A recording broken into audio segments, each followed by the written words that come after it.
Hello and welcome to RegTalks, the show where we unpack how regulation and technology are reshaping financial services in Asia and beyond. I'm your host, Klaus Christensen, CEO and co-founder of Know Your Customer. Today we're recording live from the Money 2020 Asia show floor in vibrant Bangkok. And today we're shining the spotlight on the heartbeat of every economy, small and medium-sized businesses, and how they access payment infrastructure. My guest today is Maria Peralto, Director of SMB Acceptance Solutions at Visa. Maria's career has taken her from Latin America to Europe and now Singapore, where she leads Visa's efforts to bring millions of micro merchants and startups into the digital payments ecosystem across Southeast Asia.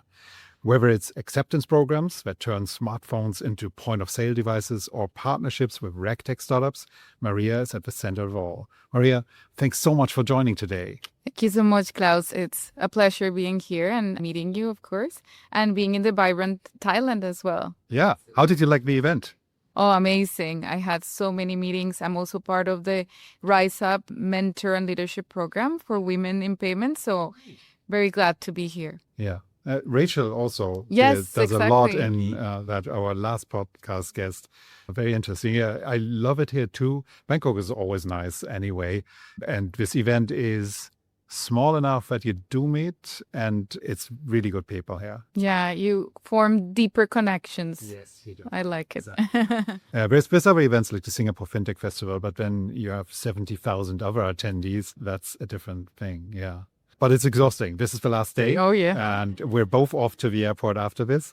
Let's dig into it. So your global payments journey and SME focus is something I'd love to hear a bit about, because it's always interesting, the background. You've worked across multiple regions, including Latin America, Europe, Asia. How does that shape your approach? You ended up Visa with the lead of SMB Acceptance Solutions.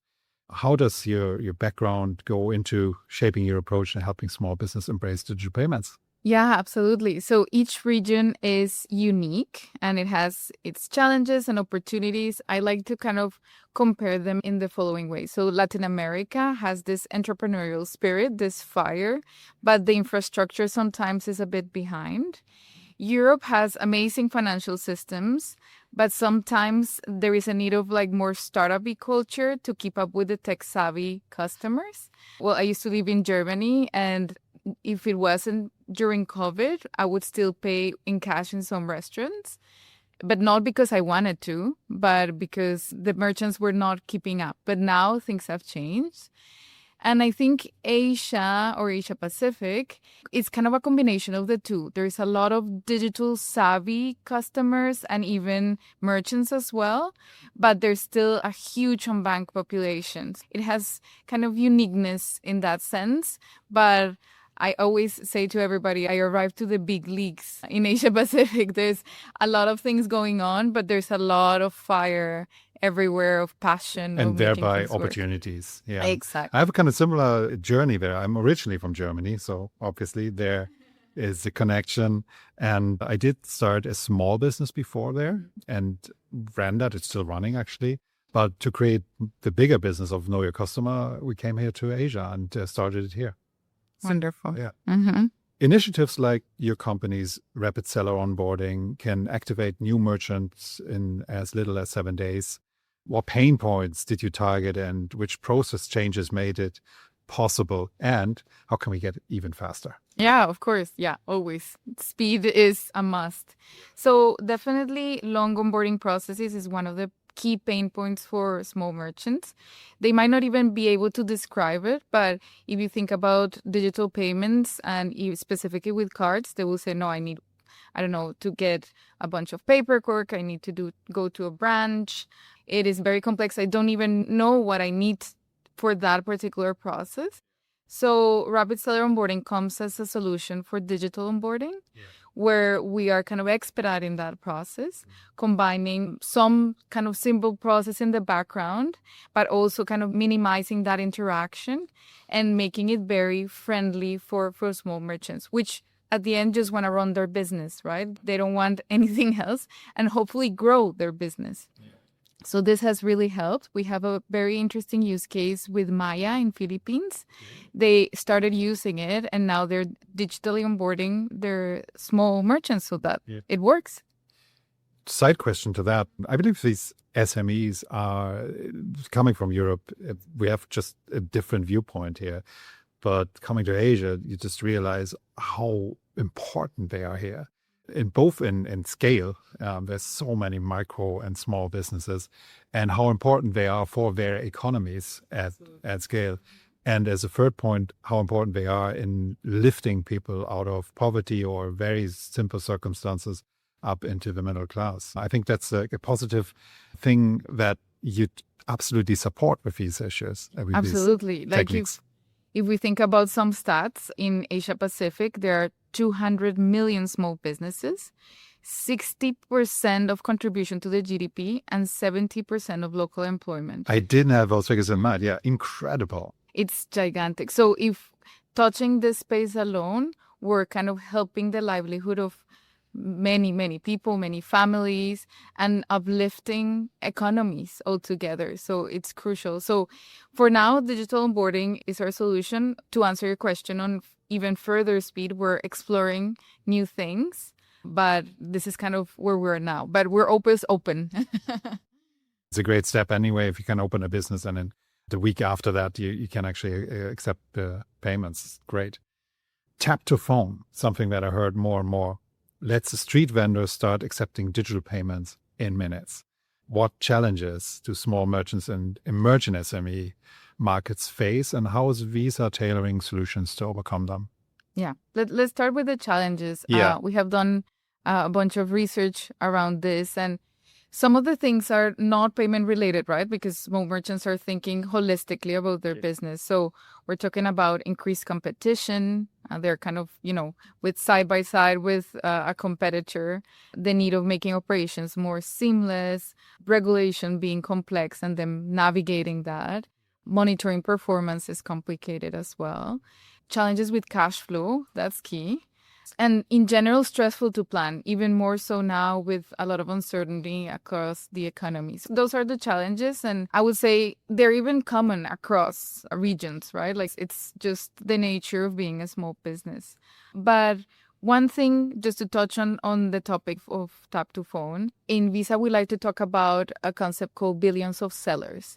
So we believe that anybody can be a seller, right? You might be just perhaps an employee, but you might have a side business, right? How we empower that. And then we put on top another layer, which is 6 billion smartphones that have the ability to enable near field communication or capabilities, NFC.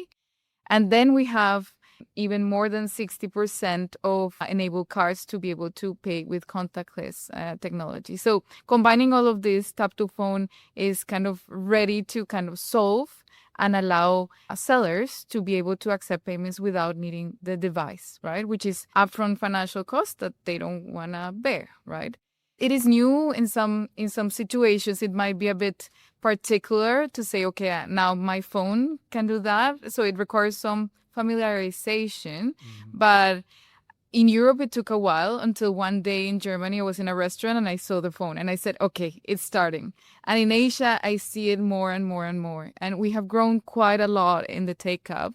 And this helps a lot. Like, let's just reduce costs. That's the key. In the end, it's probably just inevitable. It's that trend of having ever more parts of our lives and devices and things outside merge into the phone. This magical device that we have with us at all time. Next question is about technology partners, which is kind of dear to my heart because we, like, as a startup ourselves for a long time, we're no longer in that space, really. We're much more established now. But in the very beginning, it was always very, very hard to work with larger technology, banking and finance companies like yourself. Just the cultural differences also. How does it work for Visa? How do you work with smaller vendors? Yeah, well, I found like an interesting discussion in every stage in Money 2020 talking about this very topic. Yes. And so in the stages that I saw, there was perhaps a RegTech, FinTech with a more established, let's say, legacy player. And they were all talking about collaboration. So I think times have changed. I hope, or I feel it I at hope for the least. next Yes, crop of entrepreneurs out exactly. there. So what I was hearing is that everybody is like, we need to combine forces because this is all about win-win and cooperation. So at Visa, definitely we partner with startups all across all regions just to kind of tap into their know-how, knowledge, new technologies, new ideas, and with the humongous reach of our network, combine our efforts and be able to be better together. So uplift everybody everywhere. That's definitely our motto. So I feel it. So we have an innovation center where, like last year, there was an accelerator program where we have 4 startups that kind of graduated from that. So it's very exciting to see this kind of work and then actually leave it and then perhaps use their services without knowing it in an everyday situation. So it happens, yeah. Brilliant. So, do you know any current programs or something where startups could get in touch with Visa? Just, Top of mind. yeah. Well, in every session, like in this kind of Money 2020 convention, I talked with many already and just kind of Just getting walk up to Visa. inspired. And yes, I think there are more and more events where we kind of just get in touch. Each region has its own programs. We did have last year the accelerator program. But yeah, each year we kind of come up with different ways of outreaching, even through governments or other sources to kind of support. Even to get that sort of visibility is hard for startups in the beginning, without funds and so on. Yeah. Right. You mentioned corporations. Visa connects banks, ISVs, and hardware providers. How do you choose and coordinate partners to make sure the whole acceptance stack from tap to phone, real-time settlement works smoothly in the end? Like, that's tall order if you have like different vendors coming in. Yeah, definitely. We're working to kind of incorporate them and facilitate cooperations between them. So we act as a network at the end of the day, and we recognize the value of each one of the players within the ecosystem. Because at the end, as in the biology world, like each part of the puzzle plays a role. So we're kind of very happy to put players together and try to, in the best case scenario, package different solutions if they're touching us in any way. After all, we're kind of, the end goal is the best user experience or the best enablement for small merchants. So whatever that kind of comes up as what the users want, what the consumers want, what makes everybody kind of have a win-win scenario, we will support it. Is that a general thing in Visa as a company to have that user experience focused? Absolutely, yeah. And more so, I think our end goal is always kind of start with the user experience as a goal and kind of work backwards and see what do we need to get to that point. And being part of a network and an ecosystem, sometimes we cannot do it alone. So partnerships for sure are key. Right. Fraud prevention is a big topic recently. I just prepared for another talk that I had here on the stage about AI use by criminals and the new possibilities that generative AI gives them as well. For example, as an ID document fakes at scale, given just publicly available tools, which was very, very difficult before. So what tools or best practices do you recommend that, especially for the small merchants that might be stung by that because they don't know and they don't have the processes? Is there anything Visa supports there? Yeah, no, let's start with let's say the low code kind of solutions. Yeah. First of all, awareness, like cybersecurity awareness is key. I know small merchants have limited time, but keeping up with trends, reading up. Governments also offer a lot of kind of resources and information just to be open and be clear, plan potential scenarios, inform their staff about potential threats, I think is very important. Then partnerships. I think it's important to talk to their acquirers, payment facilitators, whomever is their bank. They have information and they shouldn't be shy to ask and say, okay, what do you know? Should be wary about this? Is there anything that you have seen in my account behavior that I could improve? Let's just talk, open the conversation. And I would then close, of course, with the products, as was part of your question. Yeah. tokenization, I think it's such a basic element of all of our products, or many of our products in the fraud stack that Visa has. But it's just the fact of protecting data, right? So instead of, let's say, informing or transmitting the card number at the 16 digit, we're converting it to something that it's not legible or is much more difficult to kind of intervene or crack. So this is kind of a fundamental kind of, as I say, building block of fraud, and small merchants can access it. So just reach out to your acquirer payment facilitator and ask what are the options in tokenization. They're obviously also interested in preventing that themselves, yeah. Absolutely. And it also has not only a protection feature, but it also helps, let's say, improving customer experience in some cases. In the e-com space, it also works extremely well with other products. It's like, as I said, a building block. And it increases the payment success rate, which is what everybody wants, right? Like if my user is attempting to buy something, I don't want to add friction to it. So I want it to be as seamless as possible. And if I'm competing with somebody else, I don't want them to kind of lose that within that payment flow, kind of be demotivated and then go with someone else and buy that product, right? So in this competitive world, it's important to have zero friction. So tokenization is near and dear to our hearts for sure. One really interesting question for me is what's next? Because this is such a fast developing world. So do you see trends that most excite you for the next wave of small business commerce? What it is you're to define, and how is Visa is positioning your acceptance roadmap in that area? Yeah, definitely. Absolutely. I would say every year, and as you go through conventions, you see there is always a theme, no? But I would say definitely AI and agentic commerce is coming very strong. I don't know if you saw the speaker at the beginning. It was the Rebook in Money 2020, the opening discussion. One of the Rebook, let's say, builders of the company. And he's completely out of the Rebook, like say, scenario, but he's partnering with an AI firm to create and 3D print shoes. And it's all about powered with AI and trying to kind of find the best style that you want. So AI is definitely, at scale, obviously, yeah. So AI is definitely kind of powering a lot of things. And as you go through the conventional floor, you will see a lot of that. But for us, it's a very big topic. So I can announce that in April 30th, we will actually have a product drop.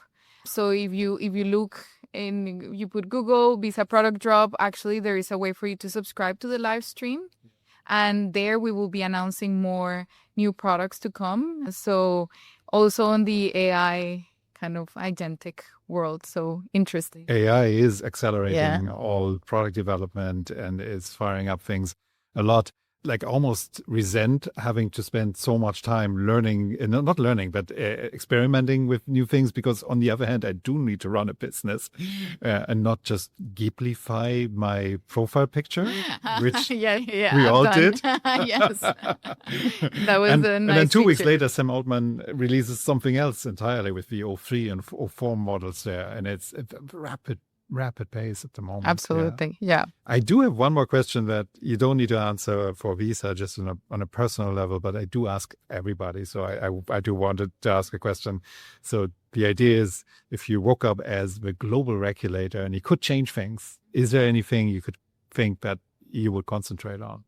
Well, I have seen so many different countries or the different approaches. And to be honest, I am amazed of how all the regulators need to navigate their particularities. And I understand why they're different. There's cultural differences, cultural legal access. history. Yeah, yes. I think I completely understand that. But personally, I think if there was something that we could do to give more digital access to everybody, I think it would be a key aspect, any way or form, right? Because it really enables somebody to be a bit more independent financially, economically, and perhaps just have a better life. So I think to me that would be a key aspect. See, that is a new angle. I've had 50 or so really? of these. I wonder, if they're repeated, this is a new angle. We had a couple that overlapped. Actually, we had numerous angles to it. A few times we had the unifying of regulations between blocks and countries and so on, which is unlikely to happen, but this is a great angle. Well, Maria, this has been wonderful. It was very easy going.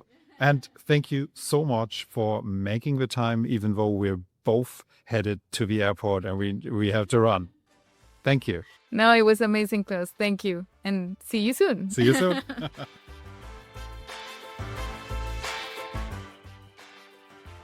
Thank you for listening to this episode of RegTalks. My name is Klaus Christensen, and I'm the CEO and co-founder of award-winning RegTech provider Know Your Customer. If you liked the episode, please subscribe to the whole series and leave us a review. And if you'd like to connect with us, suggest a guest or a topic for an upcoming episode, please send us a message at info@knowyourcustomer.com or visit knowyourcustomer.com/RegTalks.